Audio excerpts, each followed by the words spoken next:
ding dong, the witch is not dead, y'all. Like, literally is not dead. Giselle should have been so squished. She looked like the witch under the house on, what is that, Wizard of Oz, when that house, like, feet should have just been kicking, just twitching from under all the pressure that Candiace, let alone Wendy, should have been giving her. And this has probably been one of the most frustrating Housewives moments for me, and obviously for a lot of viewers, because not only is Candiace being gaslit, it's like the viewers, we're being gaslit into just completely ignoring all of the footages, all of the receipts. Do you want me to bring the receipts about Damon, okay, about Giselle? All of the just everything that this woman has said about other people's marriages, and this is how far we get. Oh, if I said he made me go to a room, y'all, I'm gonna go off. I'm ready to just jump into it, but let me really back y'all. So let's as you can see, y'all, we are talking about Real Housewives of Potomac. And yeah, if you're new to our channel, I appreciate you for tuning in. Drop down in the comments, let me know where you found your girl at. Everybody else who's already part of the Juice Spots crew, you know what's up. Drop down in the comments, let me know that you stopped by, and please hit that thumbs up button because it does your girl wonders in the algorithm, okay? Help your girl reach 4K. I'm on my way to 4,000 subscribers. And yeah, just help, boost your girl and get there, okay? So let's go ahead and jump into the nitty gritty. We open up, everybody's getting ready. The fashions, I think I talked about it on the live for Housewives of Potomac fashions. To me, Mia's dress was the best, as well as Karen's. They were top of me. As far as the full look, I loved Karen's short hair. So I think she's gonna edge as first just a little bit more than Mia, because she did something different. But the lips girl, Karen, all reunion just sitting there doing this. I was like, oh Lord, Karen, you did too much. You told them to put a little extra vowel, too much, okay? So yeah, for me it was Karen, Mia, who else? I'll give Nneka for creativity. Not necessarily third, but I'll then give it to Wendy, Candiace, then Nneka, Robyn, Giselle, then Ashley. The only reason Giselle ain't last is because she didn't look bad. It's just, Giselle's one of them girls where it's like, oh, like she's been looking so plain Jane all season that when she looks good, it's like, oh, she don't look bad. And Ashley, you definitely are at the bottom, because what was that hair? Your hair looked like a whole ass wasp nest. It looked like all it needed is one good tap and the swarm was getting ready to come out. It was a hot diggity dog mess. But yeah, so everybody gets to the stage, and Andy basically opens up with, one of the frustrating things about this season, is because this show is about conflict resolution. And it wasn't no resolution this season. And as we sit down, I'm just asking that, we have some type of acknowledgement, accountability. And he's like, so are we going to get that, ladies? And what I tell you was quiet for a good 10 seconds. Finally, I think Ashley was like, yeah. Mia was like, yeah. And then Karen kind of spoke up as mother hen. Andy, I'm going to hold these girls, to a standard of, taking ownership. And so Candiace is like, yeah, I will, take ownership of some things. Giselle and Robyn over there still. Finally, Karen had to be like Giselle. And all Giselle said, yeah, I'm looking forward to the ownership. But from who? Miss Giselle, that's the thing. You talking about, oh, I'm looking forward to the ownership. But from who? And then Robyn, she said, sure, bitch, shut up. Girl, like, just Robyn, I don't know who I'm more mad at, Robyn or Giselle, when it comes to these situations. So yeah, they weren't looking for no type of self-reflection. It was always going to be the other girl's fault. So of course we gotta open up. Basically Andy was like, well, you know, one thing y'all can't agree on is the sex. Got it talking about sex. Mama's secret. Daddy's gonna go crazy when he found out that his baby found her sex. Hey, I remember when that song came out. I used to sing it in the car with my mom, and like she was like, "What you know?" And I was like, "I just like the song."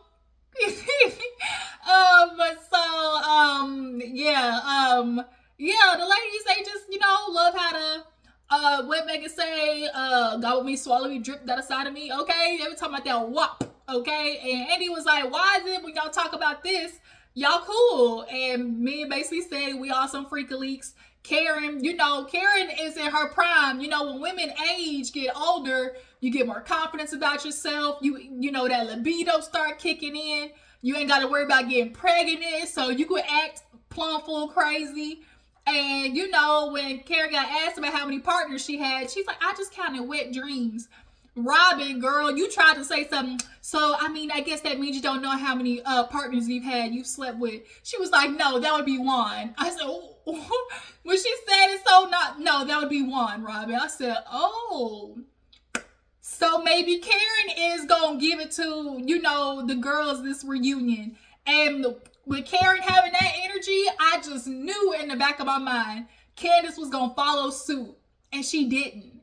And it's making me feel like behind the scenes, there was some type of conversation of her being very intentional about not going as hard as she did last reunion. Because last reunion definitely set a tone of energy of really just fueling this combustion of the colorism conversation. Now, the conversation is very much valid, and it's very much, you know, indicative of how things are operating on this show. But the fact that Candiace kind of brought it to light, you know, production wise, and, you know, in the group, you know, with the ladies wise, it definitely, you know, made to everybody else Candiace look bad, because like she's always running her mouth on it. Oh, Candiace just be doing too much. She's harsh with her words. But she said the truth. She said the truth. So for me, I could just definitely tell that Candiace was trying to be intentional about not going, you know, to hell, basically. You know, you go low, go to hell. I think she just was trying not to do that. I don't know who talked to her, maybe Wendy, I don't know, maybe Chris, maybe production, I don't know. And speaking of maybe production talking to Candiace, we gonna get into that shit. So yeah, after you know, Karen said that, Robyn was like, no, Robyn was not ready for that response. Of course they get into, you know, the swallowing and holding in your mouth. Ashley talking about she holding in her mouth. Girl, just spit this shit out, okay? All that nasty old wrinkly ball juice, just so acidic, all sitting in between your gums and stuff. Just go to the bathroom and spit that shit out. Mia talking about she swallowing with her DJ, and she was like, radio personality, get it right, okay, Andy, don't you disrespect my man like that, okay? And then after that, they get into obviously the situation with Candiace, Juan, Robyn, all of those things. So they do the playback, and after the playback, Andy's thing basically was like, okay, so, you know, Robyn this season with Juan, is this kind of like, what is basically like the issue, like for the ladies? Or no, it kind of, though, they first started talking about, like, of course, the allegations, Canada girl, all that type of stuff. And Andy was like, so Robyn, you know, are you sticking to, you know, believing all of the things that Juan said? And she was like, well, you know, you can never know for certain, as, you know, the other ladies, you can never know for certain with what your partner does. But, you know, I have no reason to not believe what he's told me with all of the things that he's shown me. And so Andy just straight up asked the other girls, well, do y'all believe it? And Robyn just rolled her eyes, because the question is like, bitch, nobody believes it. All the ladies simultaneously was like, well, I mean, you know, as long as Robyn, you know, as long as she said she, you know, she rock with it, then as her friend, You know, we just gonna support you, boo boo. Couldn't be me. You know, that's the black version way of saying, heifer, you stupid. Couldn't be me, aka you dumb, but be dumb over there. But you know, I support you. Okay, you like it, I love it. Like Karen said, and Robyn said she don't give up the soul. I don't give either. Robyn's like, no, I said I don't give about other people's opinions. It didn't seem like that on the show, Robyn. It didn't seem like that on the show, because why was you on the corner, pouting, talking about everybody coming for me. You're making me the villain. I didn't do nothing to y'all. You and Giselle conveniently really have, you know, GEB amnesia. Like, you have to just be forgetting all the that you do. It's just like the green eyes is, for some reason, it reflects off the light of the cameras, and it just causes y'all to have like just straight up amnesia about the that y'all done. And so yeah, she was like, yeah, you know, yeah, she's like, I believe it, you know, like I just have nothing to do but believe him. And so when we get to the part of like also how the other ladies felt of her not saying anything, you know, Andy basically kind of asked Candiace, like, how do you feel, you know, in this situation when it came to Juan, and about Robyn, you know, believing him. And Candiace was like, my situation ain't about the fact that she believed Juan. It's the fact that you knew this was going on behind the scenes and didn't feel like, you know, you had to come forward with the info. And Robyn keeps trying to sit here playing dumb. And that's one thing that is one of the biggest things that will get me, is playing on my intelligence. Robyn, you signed up for a reality TV show and you knew the information had to come forward. And when it started leaking, you decided, okay, I'll talk about the information, but not on the TV show that's paying me, but behind the paywall for $5. Because you knew you were supposed to talk about it. So much so, even Andy brought up the fact that, like, Robyn, you said, like, when I questioned you on Watch What Happens, oh, well, I was waiting on Karen to bring it up. And Robyn's like, well, it wasn't that I was waiting. It was just me, like, you know, if she did bring it up, you know, I was going to be prepared. Stop playing, Robyn. You talking about you were waiting for somebody else to bring it up, i.e., you knew it was going to be a topic, potentially a topic of discussion, but you didn't want to put it out there first if it wasn't going to get brought up, basically. She wasn't going to talk about it unless somebody else initiated it, and that's the problem. As Andy said, well, why wouldn't you be the first one to just discuss it and get ahead of it? And she was like, well, there was nothing to get ahead of because, you know, we had already worked through it behind the scenes, and, you know, it wasn't something that was going on in my life at the time. And so Candiace is like, well, it's real funny that that's how you operate when you used to get on everybody else about sharing what's in our life. And Robyn then had the nerve to ask, well, when have I ever, you know, when have I ever, like, basically hounded you about sharing your life? And she was like, well, the first example is Karen. And she tried to say the only reason she threw that back at Karen is because of what she said to her first. And it's like, no, even before that, even before, you know, these past 1 or 2 seasons, Robyn consistently, you stayed on Karen's ears, which is why Karen don't keeps her foot on your neck. You consistently stayed on Karen about, you know, talking about her and Ray's, you know, tax issues, him owing, the Blue Eyes situation. Like, let's not.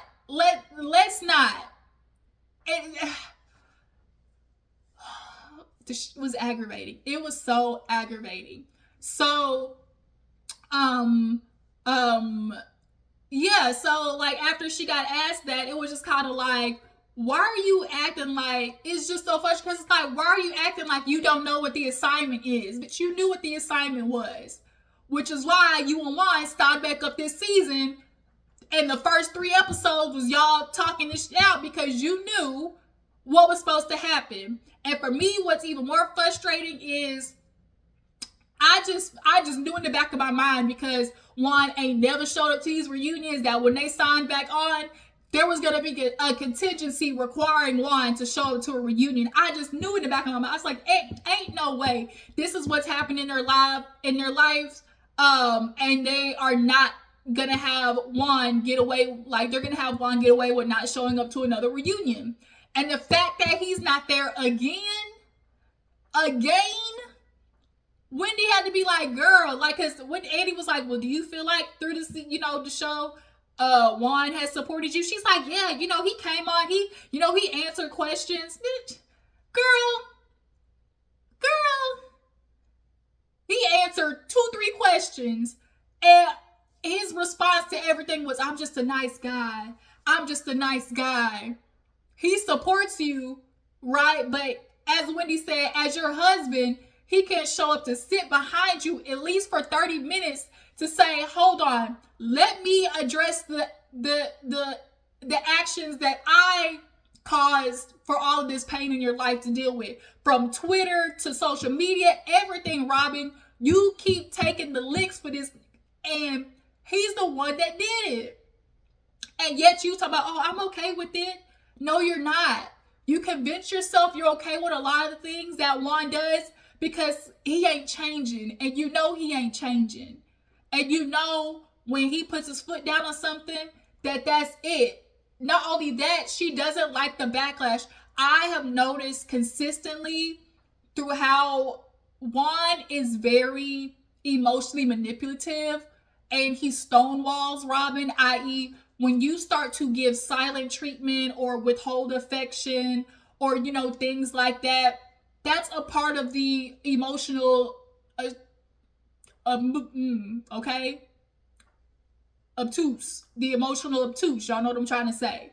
And every time you've ever noticed, especially when Robyn calls him, anytime she's ever tried to call him for like a pick-me-up or support, what does he do? He literally hounds her. He literally goes down like, Robyn, stop. He yells at her and then our excuse for him yelling is, well, he's a coach, so he's always yelling. And then also he can't hear in his right ear. He went deaf, from playing DEFCON 5 Call of Duty, so he can't hear in his right ear. Like, girl, Robyn, like I tell you, the rose-colored glasses the girls will put on for they, okay, is baffling. So yeah, Robyn, she's just gonna die on that hill. And so yeah, Andy basically ended was like, well, Robyn, is there anything that you want to say, to the viewers that they don't know about your relation, or just want to end things off on? And she basically was like, well, me and Juan have been together for, 28 years. And, it's just a thing about deciding who's that person that you're going to ride with. We've been through so many struggles in our life. And, when you decide, okay, I'm going to thug it out with this person. And I'm just sitting here listening. I'm like, who's thugging it out, though? Who's really doing the thugging, Robyn? Because it sounds like to me, you the one that's doing the ride and dying again. He left, you had to take care of 2 kids on your own while he was playing overseas around the world. Okay, then he comes back, y'all still separated, living in the same house, then he cheated on you again. And in this situation, not only did he cheat on you, but now it became public because the girl posted receipts, okay? And even when they tried to get on Karen, Giselle or Robyn, like, well, because Karen was like, yeah, I got ahead of it when it came to, the whole situation with Ray and his tax, stuff. And Giselle was like, well, your stuff was plastered in the paper. And she was like, girl, your shit was everywhere. Robyn, your was in legal documents, girl. Your was in legal documents, ho. Like, so your shit was everywhere. Okay, so let's not. And like Karen said, girl, not only was legal documents was Juan out here and a whole bunch of mess, the girl posted the receipts. And like Karen said, to me, the receipts is giving more, out there than Washington Post, if you ask me. He can't show up for you, but he can somehow conveniently drive his old lily light skins over there to a hotel she ain't never met before and pay for her hotel room. A stranger. Pay for her hotel room when she's coming to see that played for the Ravens. So you know he got the money. But your man is so nice. He is so nice to show up for her, but can't be nice enough to show up for you, his wife, that birthed two of his literally spitting image kids. The only reason he's staying, we heard season 2, I ain't put it up with this, it's about the boys. We know what it's about. But like Robyn said, we gonna thug it out. Okay, Robyn. We go ahead, thug it out, girl. Your skin gonna be real tough. Because when he decide to leave your ass, when them boys get to high school, when they graduate, girl, it's gonna be rough. Okay? So moving on, after that, they get into what Candiace basically is expecting from Robyn. She gets to tearing up, and it is one of those things that, like, Candiace, I love you, boo-boo, but it is one of the things where it's just like, it's not, I don't know if it's triggering, and it's not the problem that she's crying for me, is the fact that she's crying in front of them heifers. And it's like, don't give them that satisfaction. Like, it's just about giving. And then Giselle, here come the tears. Everybody's like, damn. And it's like, I mean, in this battle of Giselle and Candiace, I mean, Giselle technically don't really owe her nothing. Was it a bitchy thing? Absolutely. But Giselle don't like her. She don't owe her nothing. And so that's why Candiace hit her with a good F you, bitch. F you, okay? And the horse she rode in on. And so it clicked finally when Candiace said, it's not only me, but it really hurt Chris because he really basically looked at you as a friend. And so I think that's where more of her hurt is coming from, because when she brought Chris into it, she's like, it really hurt Chris. I think that's where that really hurt, because at the end of the day, Robyn, you switched up. On the show, you was sitting down with Candiace and Robyn and Chris talking about, I don't believe none of that. But then you get to the reunion and switch up talking about, well, can we just agree it's not smart for a married man to be in a hotel room? But wait a minute. What about your nigga? What about your nigga in a hotel room with another woman? Is that smart? Is it still, does that count for you too? It's really funny how the universe works, don't it? It's so funny how the universe works. So after her tears and Candiace give Giselle a good F you, they gotta move on to the part of Giselle and Candiace. And basically it's just kind of like, where are we gonna end with you two? And for me, the dead giveaway, when Andy asked Giselle, okay, after they do the playback of everything, and he asked Giselle, well, if you had a problem with Candiace, why didn't you just address it with her? And her response was, well, I was told that they were going to talk to her. I said, oh, I was told that who the fuck is they? That was my first question. Who is they? Producers? You mean producers? Why are producers talking to Candiace and not you? That's the thing. That is the thing. Like, who's coming to you saying, oh, like, telling Giselle, don't worry, we're going to talk to her. Why are they, who is they? Like, who the fuck is they? Why are they talking to her instead of you doing your job, coming back on the next season and talking to Candiace about how you alleged that her husband made you uncomfortable? Not only that, every time we get to the part of what that man did to make you uncomfortable, you couldn't come up with nothing. Well, did he say something? No, he didn't say something. Well, did he do something? Well, no, he didn't do nothing. And that's why Candiace is pissed off, because it's a play on words. And then they bring up, the whole pave event and things like that. And, how, his essay and all that type of stuff. And it obviously triggered Candiace, because it's like, we got a bitch lying on here, my husband. And was it that she accused him of essay? Maybe accused is not the right word, but you implied it. You implied it. You implied it. Because when you say, not only did you say it that last season, but you came back and doubled down by saying, oh, he made me go to the room.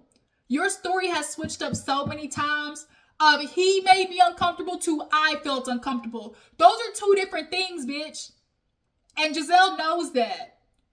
It's okay to say, I don't like being, in rooms with married men, because I don't want nothing coming out. Cool. that just means that was a boundary for you. But you intentionally said, oh, Chris knew to go to my room because wasn't nobody gonna be in there. And then Deborah comes on and starts saying all that about Chris. Then you collude with Ashley, and Ashley now talking about, oh, Chris DM'd me talking about, oh, come to the rooftop thing. And then at that winery, when you were talking about Ashley, him touching on somebody, even Ashley had to be like, nah. And Giselle was like, I just hear the stuff and then I come back and put a little sauce on it. No, bitch, that's lying. What are you talking about, a little sauce? No, bitch, you're lying. You're lying. You're lying. Ooh. And so when it finally got to them, because Candiace was like, I know I'm not crazy, girl. You said he made you. Finally, Karen spoke up, was like, okay, Giselle, like when you say he made, Giselle kept saying, no, I didn't say that. Bitch, yes, you did. Yes, you did. And so finally, Andy in his ear was like, okay, producers said that you said it, because producers were going to let that shit go, because until Candiace just kept like, I know I ain't crazy. Bitch, you said it. So finally, Giselle gave her some half-ass, well, oh yeah, if I said he made me, my bad. And then Candiace rebutted with, last year, I could have chose better words, and I apologize that your daughters went through the death threats and things like that.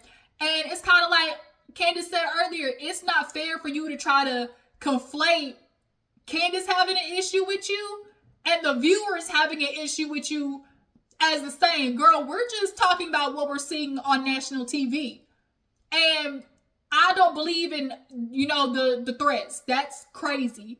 To be threatening people in their lives over reality TV is asinine. But you cannot put that on Candiace. And that she's always conflating shit when it comes to when it comes to Candiace and Wendy. And it's so unfortunate too, because like Wendy, I know, is trying to play like this political game of like being mediator and, rationalizing Candiace to the other ladies. But it just comes off as like you not really defending your friend, Wendy. Like, this was a time for Wendy to get in Giselle's ass too, but she can't, because it's like, bitch, I gotta come back next season. And that's where it's like, when Giselle get a half-ass apology, and NECA was like, well, can you accept that? Candiace was like, sure. And it was just like, it was so infuriating. So infuriating.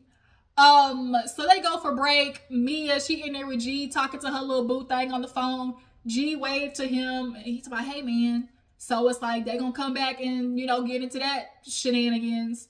But this was a very infuriating reunion, to say the least, because, Giselle with her, oh, she crying, and, she calling me names, and watching Candiace. That's what this reunion was simply all about. Giselle getting what she was clearly told behind scenes. Candiace is going to be handled. That's what Giselle was told. The fact that Giselle was confronted about, okay, well, why didn't you just go talk to Candiace? And her rebuttal to that was, well, I was told that they were going to talk to her. Why are they? That's the thing. It's like, who's they, and why are they handling your business off of reaction that you did? You have been coming for everybody's relationship, girl. And then it's like, when Candiace got asked, well, do you believe that Robyn, kind of colluded with Ashley and Giselle? And she was like, yes. Here's the thing. It's the play on word shit. Once again, colluded with them? Maybe not. But like Candiace and Karen said, you knew that that was something that could have been thrown on the table.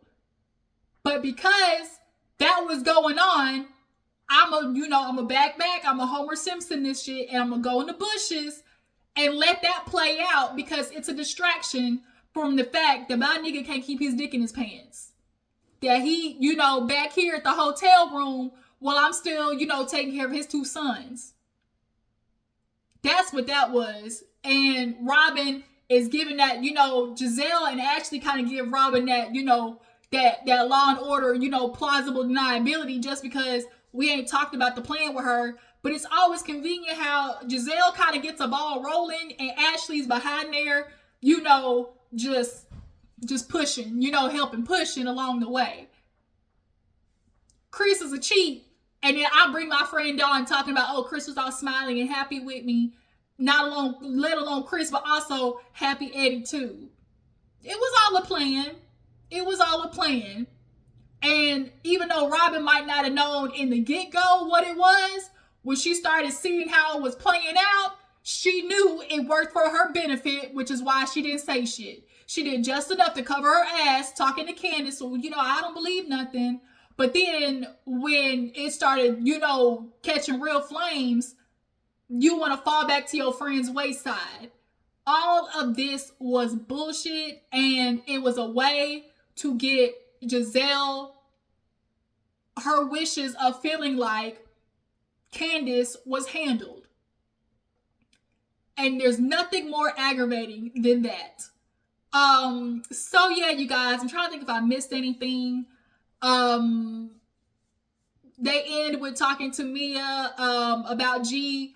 And Wendy was like, girl, I'm trying to let you know that I don't know what's happening, but they talking about, Jeremiah need a DNA test. We need a DNA test, and we need to get Mari out here next to Andy. And then, yeah, that's kind of where they ended the episode. So you guys, if I missed anything, y'all let me know. This reunion definitely had my nerves all bad, and my nerves is all bad talking about it now. I might need to go outside and hit a little devil's lettuce. Okay, let me look up Happy Eddie and see what it's about. Okay, because it's time for me to re-up anyway. So I might give Happy Eddie a little check. I wonder if there's a website. Okay, but yeah, you guys, Real Housewives of Potomac. Gizelle, that bitch still ain't dead. It is so annoying. It is so annoying. Gizelle, one of them hoes you gotta catch in the damn parking lot, like with no cameras. Like Nene said, well, Portia, at least mine didn't get caught on camera, bitch. On candy camera. And Karen, I'm gonna need you to stop that. Don't do your lips that big no more. And yeah, like Karen said, Robyn, you knew that that what was going on behind the scenes. You at least knew that much. But yeah, you guys, tell me how you feel about the show, Gizelle, her whack ass apology, Candiace and her apologizing, to the ladies, Robyn acting, Robyn saying that she didn't know about everything that was going on with Gizelle and Ashley. And what do you think this means for the future of Real Housewives of Potomac? And now that Candiace is gone, yeah, what do you think this means for the future of the show? I appreciate you for tuning in. Follow me on Instagram and Twitter, and I will catch y'all later. Deuces.